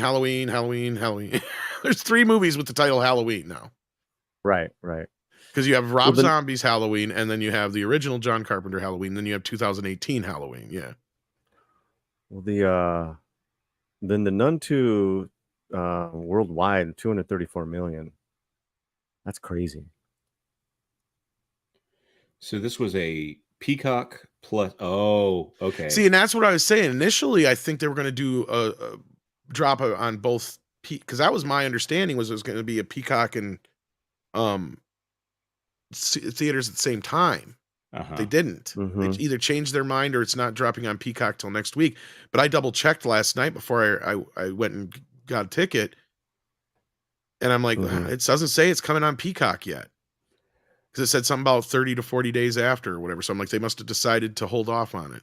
Okay, so this is my theory then. At this point, if they're using the Peacock money for it, maybe. I mean, you think these ridiculous numbers that these streamers have been throwing around right now, these, $200 million 8-episode TV shows and things like that, maybe they lost their minds and thought, okay, we'll put it on streaming. Streaming is profitable. They still haven't figured out how to make them profitable, most of these studios. And that's where they thought 400 million for, I still can't, 133 million per movie. No, that's horrible. What's ironic here is that Universal and Peacock are the ones that have the streaming model that will be successful, because they've always had ad-supported stuff. So they did it right. The problem is that the content they put on there is not really bringing in viewers. Which one? NBC has had this problem for 20 years. Which streamer script? Peacock. Yeah, Peacock is actually profitable at this point. It's turning revenue quarter over quarter, not overall. I think. Well, and I'm sure they made some money on the Halloween deal. They got lucky there, and that's the thing is this is a deal they made back 2 years ago, 2.5 years ago, or whatever. Yeah, the Halloween first, that 2018. 255 worldwide. I said it grossed more than the entire franchise had to that point. Correct. Correct. And it's made not with estimated inflation, but 23 with actual million, numbers. 23 million home market at this point. I mean, yeah, and Halloween Ends fell off a cliff because they had did it? Yeah. Halloween Kills did okay, but Halloween Ends fell off a cliff because of how bad Halloween Kills turned out for people. But that doesn't look too good. I'm looking at. Yeah, I don't understand the thought process behind this, other than, I mean, yes, the thing is, I was going to say is the Hulu deal might save them from this, but when they made this deal, they didn't necessarily. I don't think they knew that they were going to have that Hulu deal to fall back on, did they? Jonas, in what year? 2021? Yeah, they knew at that point. Okay. That deal, I believe, was signed in 2019. Yeah, but I can't believe they were banking on that. No, I seriously think they thought this was going to be a big hit for them. No, but nobody's saying would make that deal. That is a ridiculous bet on a horror franchise, and I think that they were counting on streaming being successful. I can try to do the quick math here on if I can find the average revenue per user on Peacock right now, but because calculator out. We don't know what they actually spent on the movie itself, and we don't know. I'd heard they spent about 125 on marketing, and I'm like, where? The Exorcist? Yeah. Oh, I've seen it on his online. It's usually like they'll do the big cities as far as like billboards. Yeah, but I mean, I haven't seen any trailers really. Not even on YouTube. I haven't really seen a lot, around town. Yeah, I've been heading into downtown Toronto like every other day the past week and a half. You see posters for every movie up there. I haven't seen a single thing for Exorcist. According to Exorcist is only. Go ahead, I'm sorry. I was just say Six said in the thing here, it says so far they're like 465 million in, so that means they spent about 65 million on the movie then. Well, the budget here says 30 million. Is that correct? In this, that they're saying what this here is the franchise best. They're talking about the box office. Oh yeah, I'm talking about how much it cost to make this film. I'm thinking if Six is right, if it says it, I'm trying to find it here. Well, she's saying 465 just for the rights in the archive. No, that's separate. That's separate. Oh, okay. Yeah. So then, Jesus, they're still we're finding more money they spent on this bastard. Right. Oh, Lord. Okay. So, I think Script is right. This has turned into a big money laundering scheme. Six said it was an archive link. So I thought it was the same one that she sent me. Sorry. It was. I didn't realize it was a totally different one. That's my bad. Give me a budget to plug in here. What are we talking? 45 million? The budget for Exorcist Believer was 30 million to make. Okay. So let's say it's that 30 million, which is probably not, because something is going on here. Right. And right now, ARPU, average revenue per user on Brian Lord negotiated these deals. His name is coming up quite a bit. Oh yeah, he's one of the biggest. What is it? CAA? He's the head of CAA. He's Carrie Fisher's ex-husband. He's one of the players that caused the whole Scarlett Johansson snafu. Yeah. I was actually very surprised that he was not silently booted out of CAA after that, because the whole town was really wondering what the heck are you doing at that point, because Disney was not in the destitute state they are in now back when that started. So I'll tell you, not counting marketing, they would have to get at least, it looks like 23 million subscribers subscribing to Peacock for at least. Oh wait, sorry. I didn't figure this in. Divided by 5. Okay, here's where 4.5 million for 6 months. Donna Langley, the film's studio chairwoman, teamed with Peacock, NBC Universal's fledgling streaming service to make the purchase. So this was a Peacock deal as well, which is expected to be announced this week, according to 3 people briefed on the matter. These people who spoke on the condition of anonymity to discuss the still private deal said the price was in the vicinity of 465 million that Netflix paid in March for 2 sequels to the. Okay, so this is about Knives Out actually here.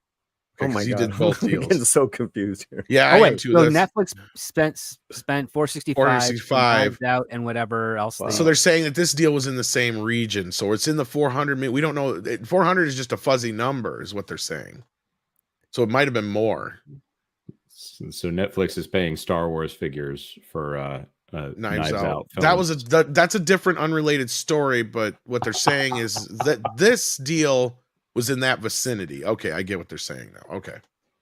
Wait, Wait, totally I think different. this is a weirdly formatted paragraph, because I think they're saying that the 465 million is comparable to That's what I Netflix just did. said. Yeah. Yeah. That's what I just said. And because Brian Lord negotiated both, that's why they're bringing them together. Okay, I got it now. Okay, that's my fault for not reading the entire thing first. But okay, so that makes sense. Jesus, so that means they probably spent more than 400 just for the rights, is what they're saying here. Yeah. Looks that way. Wait a minute, Danny McBride? Yeah, he's one of the producers. Well, Six, what's wrote it? wrong? What am I missing then? She's like, Oh, what are we missing here? sorry, I don't know. Maybe I found it. I don't know. If I didn't, Archivic feel free to notes, pop in, not. Six. Oh my and correct God. me, please. How No, I much? think that after the correction, we're good. I think we're good. Yeah. All right, let's get these super chats here, guys. Yeah, and then I want to recommend a horror film, bro. All right. Hyperguyber 2 says, rewatch Green Lantern, and I come to the realization that it's not as bad as current movies. Also, why does nobody harp on Taika Waititi for that turn? I looked, and he doesn't have anything to do with the writing or anything. I think he's just a Taika actor Waititi in didn't it. do anything for Green Lantern. Yeah. Yeah, he's just in it, isn't he? Just He's in the it. one Yeah. So Yeah. It's Greg Berlanti and Yeah. Jeff Johns. Yep. I think he also combined Girlfriend. cannot have their work is so bad they make Martin Campbell incapable of making a good movie out of it. And that takes talent. What were you gonna say, Jonas? Oh no, that I think Taika Waititi is disowned it. Did Martin Campbell direct Green Lantern? Yes, he did. Mhm. Oh man, he's so solid. The singer? Exactly. Time. That's Martin how Campbell? terrible those writers were. That Martin Campbell couldn't save them. Casino Royale, Mask of Zorro. I mean, he's good. He revived Bond twice. That's how good he is. Good point. Wow. Marksman 117B says an adult indie cartoon Has-Been's plot released on YouTube, picked up by A24, and to be released on Amazon. Satan's daughter tries to rehab other demons. Okay. Wait, All is that oh no, I'm thinking of that live action thing that Andre brought up like months ago about demons and Satan stuff. But that's I think not that, it. This is a cartoon he's saying, not the other thing. Yeah, I think that one's Satan's on daughter. Disney Plus. Yeah. Yeah, not Satan. Is this? I remember, wasn't there one with Danny DeVito was doing the voice of too, where he was like Satan in it? That's not this one, is it, Marksman? That's probably a different one. Chloe says Robert Meyer Burnett currently has a project where the devil is the backdrop to the film. Would kind of be in the style of 1 hour photo. That's probably what he's shooting right now. Every time I try to get a hold of him, he's like, I'm shooting. Das Wolfen says has been a member for 22 months. Thank you so much for that. Appreciate Das that. Wolfen. What's up, John? Wolfen. And you want to recommend a horror movie, you said, huh? A horror movie? Horror. What you guys were talking about, like just how this month is like really gonna be. And as far as horror, you got The Nun? Was it Saw 10? Saw, yep. You got the Hollow. What's funny is, okay, there's actually at the theater I went to, Marcus Theater, they advertise they've got a $40 ticket deal where you can see 5 horror films. It's Five Nights at Freddy's, Exorcist, Saw X. Wow. What was the other two? They're 2 newer films. Like, it's all new films. So there's like 5 horror films out right Soulmates on there? That might have been one of them. I can't remember. I think it was Talk to Me, or one of the other ones was on there. Talk to Me. Whatever that just was that you sent me just blew up into a. Did it? Yeah. Let me send you something else. Yeah, here. Yeah. Get it to. Let me turn the. Oh yeah, I just did the same thing too. I mean, yeah. It's. Maybe this will help if I turn the. No, I did the same thing to me. Here, let me just send you the. I got it to go. I just got to hit the things. Okay, here we go. Okay, so evil lurks. Yes, When Evil Lurks is a horror film that it's the first Spanish language horror film produced by Shudder. It's directed by Damian Luga, I believe, and it's basically what happens to a rural town, a small rural town that gets possessed by a demon, and how madness spreads and evil spreads. It is. So it's like reversed Exorcist, like everybody's possessed but one person, or what? Correct. Ooh. Dude, well, yeah. It is. But you know, there's no jump scares. Well, that's There's no good. tricks. There's no tricks. This is incredible filmmaking. And I seen this guy's other short. He had a horror short in Satanic Hispanics. I'm like, Okay, I man, this kind of guy's, remember that one. I haven't seen this it, but I guy's remember this the guy's title. really Yeah. good, you know. And so it infects a farm, and there's a kind of like these farmhand brothers that we follow, and the lead guy reminds me a lot of James Purefoy, that British actor. Yeah. Okay, but like just think like Argentina style, you know. They said in rural Argentina, it's friggin' incredible. It reminded me a lot of when the filmmaking of Darabont and Walking Dead was really on point that first season. So the disturbing stuff happens, and then there's a lot of just great character story. And I can't recommend it highly enough. A little bit of warning in regards to horror. Yeah, it doesn't hold back. Everyone's fair play. And what's really cool is they talk about the 7 ways to keep horror at bay, and it's kind of handed down from you know, like the grandmother, like old folklore. There's just certain things you just, you know, stay away from animals. Don't use electricity. Don't say his name. I mean, it is so good, dude. It's really good. So I saw that last night. I put it up. I put up my review up on. Yeah, I remember I asked you. I'm like, "Did you go see Exorcist?" And you're like, "No, I saw this instead," or something like that. Yeah. Yeah, I was like on my way to see that because Chris Gore and the boys saw Exorcist, and Romy was like, "Don't go see it without me." I'm like, "All right, so let me go see When Evil Lurks." And a lot of them just, when we met up afterwards, a lot of them just were like, "How was your movie?" Because we didn't like it. Well, that's unfortunate. Right. So this one's it's just a well done horror film. And the thing with When Evil Lurks, I couldn't figure it out. I could not figure it out. And you know, I like to do that. So it wasn't, you know, even though what I told you is a simple story, it just kept you guessing. Great characters, you know, great relationships. Yeah, and sort of like Reagan in our Exorcist. You know, our lead, you know, has a major mental and flaw in his soul, and that, you know, it's kind of revealed at the, you know, during the storytelling. So highly recommend.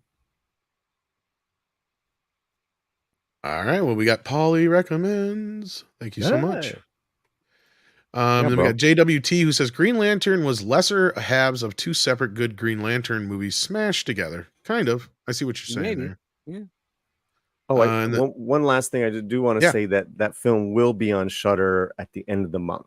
Right now, you know, Shudder's like one of those streamers that we don't really talk about very often, but I'm curious how well they do, because it's one that I consistently have had throughout time, because they always have something that I want to watch in there. And as we brought up constantly in the show, I mean, horror is pretty popular and consistent.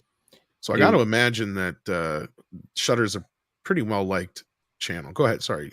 Is that part of it? Does, when you get AMC Plus, do you get Shudder as well with it? Because I know there's know, maybe AMC is also adding a ad tier. I don't know who owns it. They're more prone. I think it's the same company. I thought it was maybe Stars that owned it, but I'm not 100% on that. Shudder. Yeah. I thought it was a doing Stars a lot company. of cutbacks recently, so I don't think they're. I could be wrong though. Anything, but when I saw the movie last night, I didn't see any other. Usually, you see the other companies involved or whatever, and it just Shudder, and then the Argentina companies, you know. Yeah, it's owned by AMC Networks. okay. All right. So they've got a pretty, I don't know, they seem pretty restrained. I know that companies has struggled here and there, backing off that Breaking Bad era, but they seem pretty consistent on the quality though.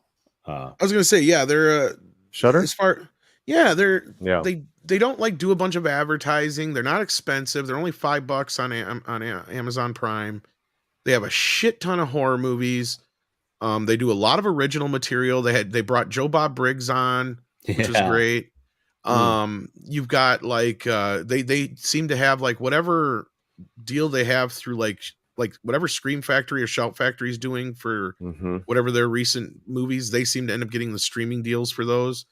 So I'm not saying they have a direct deal with them. I'm just saying it just happens to correspond. So yeah, they always have good stuff on there, and it's one of the few that I always manage to forget is on my Amazon Prime, but I don't mind supporting it because it seems like they do good work. So yeah, and they've done a lot of documentaries and stuff too that have been really cool, like the making ofs and stuff.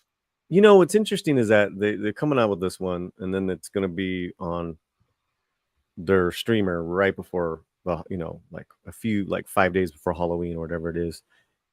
And I'm looking at this season of movie releases, Tom. Like, to me, this week or even last week, this week would have been the time for Disney to have released Haunted Mansion. Yes. And then you put it up right at Halloween because Haunted Mansion is a really decent flick that's different than the other films that are out right now, horror films. So yeah, Disney's got a pretty solid lineup of family-friendly horror, which is a funny thing to say. And Sony would have been smart to release Ghostbusters on Halloween. Yeah, I don't know what's going on with that. Other than that, I just weird. don't think it was ready yet, and that's why they pushed it out. Other than just obvious reasons, but well, we got Bucky Cat here, so yeah, we do. Bucky Cat says, "What's your thoughts on Silent Night trailer? Looks like John Woo hits it out of the park again." Well, I said it kind of looks like RoboCop Jr.'s playing Punisher. It looks to me like a movie I've seen 100 times, which could be entertaining for a lot of you guys. These types of action films are very disposable. I'll just put it that way. I'll actually say the Jason Statham movie actually looked a little bit more entertaining and along the same lines. The Expendables? No, the Beehive. Did you guys see the trailer for that yet? No, I forgot about that. It looks interesting. I'm kind of like, maybe, just maybe, because it's kind of like he's part of this organization. They're called the Beehive, and or the Beehive or the Beekeeper. Or the Beekeeper, maybe it's called. Beekeeper is what it's called. Sorry. Yeah, it's called the Beekeeper. I'm sorry, but he's part of the Beehive. Okay, well, the Beehive is a part like this. Okay. This group of people that tries to set things back in balance when they go out of balance. So the whole basic of the story is he's like staying with this older lady, and she ends up getting bilked by these scammers. So he tracks down these scammers, and then he finds out that it goes deeper than these scammers. So it's him just taking out all these fucking people just left and right over this whole thing. It looks interesting. It's kind of like they're this secret organization that's kind of like sets things right when people get screwed over, when the little people get it's got fucked some over. John Wickness to it with regards kind to of John Wick, Equalizer in there kind of thing, sort of. But yeah, again, might have an interesting gimmick, but like I hate to piss on your parade, but it's like it seems disposable to me. It is. Like, you're not pissing on anything script. I was just pointing out that generic movie looks a little bit more interesting than this generic movie, was my point. Yeah, I mean, the gimmick here is that I think the father lost his voice because and his kid, so quiet, and is this getting one revenge for his death of his son from gangbangers. Silent one? Yeah, Silent Night. Yeah, it looks all right, but they steal a lot from Die Hard. They even steal the music and everything. Music. They steal from Die Hard. They steal from Punisher. There's lots of stuff that they're stealing from, but it's John Woo, so drink when you see doves. Right. I didn't see any doves in the trailer. No doves in the trailer. They're saving them. No, they're saving them. For the actual. But you know what's funny is I got so doved out on him. I was like, I forgot. I was watching Mission Impossible 2 not too long ago to get caught up, and I'm like, there's a lot less doves in this movie than I remember. Did he get that all of a sudden, boom, doves. No. I was just like, oh wow, there's only like one scene where I'm like, I swear there was more doves in this. It's like, why does it every time I feel like we saw Tom Cruise the first time I saw this movie, it was like Tom Cruise and doves, like just slow-mo doves. Yeah. But no, there's only like the one scene. Like When doves fly. Doves fly. Also, I'm so glad the Mission Impossible franchise survived past that point. You know, Yeah. Anthony Almost Hopkins didn't. literally saying the line because this is Mission Impossible. Should be It's a not walk in mission the park. difficult. It's mission impossible. That's Yeah. right. That's right. Possible. There you go. Yeah, exactly. Oh man, You know, it wasn't a bad film. it's a step in my It's rewatch. better that than I appreciate. remember It's it being. better than it was. Yeah. Because at the time when it came out, I remember hating that movie. I'm Well, like, oh my God, is that bad? And I didn't Sandy even come back to Newton- the franchise till now. Yeah. Correct. Andy Newton still bugs me in that film, but It's not as bad as I remember, but it's definitely not one of the better of the sequels. But thank you, Bucky Cat. I'm looking forward to some fun films, but I agree with Script. It's mostly disposable entertainment, but you know what? Sometimes I don't mind disposable It's entertainment. a good palate cleanser, that's for sure. DCB Titan says, Tom, if Shudder still hasn't, you should still has it. Sorry, you should watch Todd and the Book of Pure Evil. Oh no, I haven't seen that I know Todd. A horror comedy that has Jason Mewes playing a high school janitor. Okay, Oh my I God. kind of Number one, vaguely it's remember. not about Jason Mewes. It's a very minor role. Yeah. It's Okay. it's a Canadian horror television series that got canceled because nobody watched it. It's very gross. It's kind of clever and it's funny. And it's available on Prime Video through Freevee. So Yeah. There you go. you've got access to it. It also has an Okie dokie. animated movie that came out to try and tie up loose ends that they weren't able to do in the actual series. All right, well, I'll try and check that out if I get some time. Sounds interesting. Yeah, I personally know a couple of the cast members of that series, so I'm Does not anyone have- recommending it, I'm just saying I know it. Does anyone have any information on Disney doing a color edit or color version of that horror film from last year? Werewolf by Night. Yeah, it's supposed to be coming out here this month. Yeah. Yeah, they're going to release Oh. the original on Hulu, and they're going to release the colorized version on Disney Plus. Just like Disney always do, they recast the colorized version for their modern remix. Yeah, I really like that film from last year.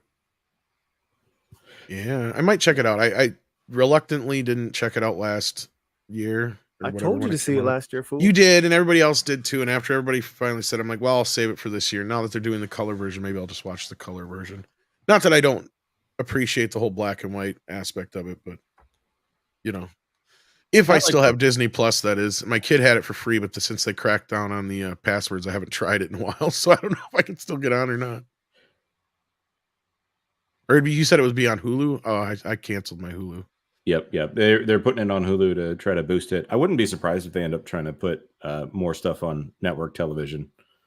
So, well, that's what it sounds like with that article we covered earlier, which was hoping you'd hop in for, especially with the Star Wars deal. But yeah, I don't have as much knowledge on the TV rights of Star Wars, but I know they got clearer as they went on. Obviously, Fox outright had as much as a studio can have for the original Star Wars, to the point that when Disney bought Lucasfilm, the streaming and the home video rights for Star Wars were still held by Fox, and then just the streaming rights for Empire and Return of the Jedi, and then everything from the prequels on was held by there was also the deal with Warner that was still in place because of the Turner Networks as well.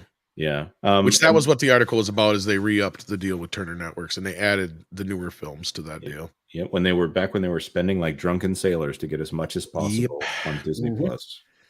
So I'm sure you guys will have plenty to say about that in the next few days. So with that, Jonas, is there anything you guys got to plug over there at that Park Place or what you doing, Pro or anything?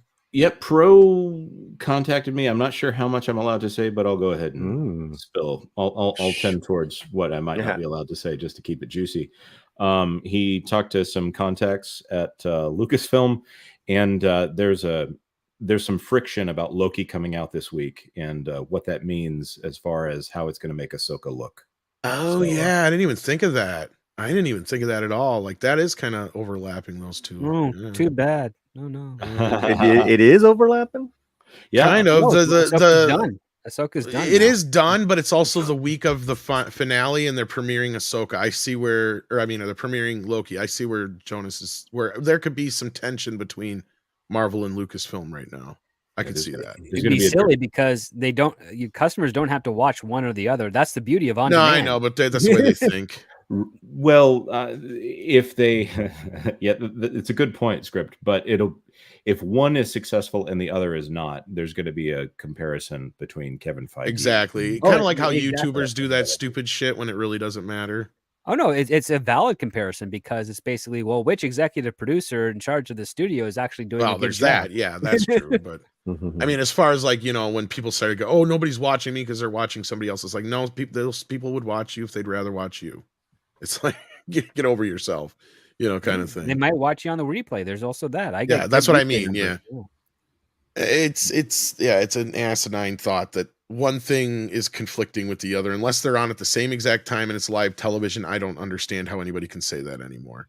I mean, you used to be able to go, oh yeah, well we failed because MASH. We were up against MASH. We couldn't fucking do, you know.